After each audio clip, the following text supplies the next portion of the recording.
రవీంద్ర భారతిలో నిర్వహించిన కొలువుల పండుగలో సీఎం రేవంత్ రెడ్డి మాట్లాడుతున్నారు. లైవ్ లో చూద్దాం. ప్రభుత్వం చేపట్టవలసిన బాధ్యత క్యాలెండర్ డేట్ ప్రకారం ప్రభుత్వ ఉద్యోగాలు ఇవ్వాలని, నిరుద్యోగులకు ముఖ్యంగా 20 నుంచి 25 లక్షల మంది నిరుద్యోగ యువకులు పట్టభద్రులు కోచింగ్ సెంటర్ల చుట్టూతో తిరుగుతున్నారు.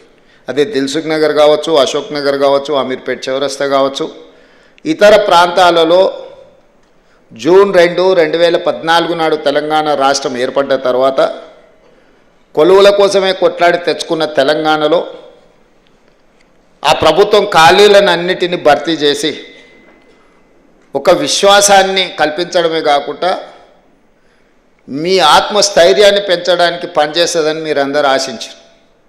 మనందరం కూడా, మీరందరూ లక్షలాది మంది తెలంగాణ విద్యార్థులు ఆ రోజు తెలంగాణ ఉద్యమంలో ముందు బాగానే నిలబడ్డారు.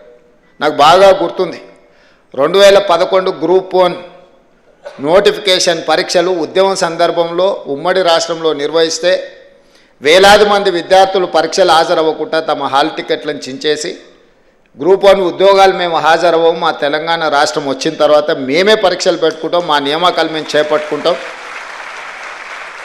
ఉమ్మడి రాష్ట్రంలో ఎలాంటి నియామకాలు మీరు చేపట్టకపోయినా సరే మేము ఆగుతాం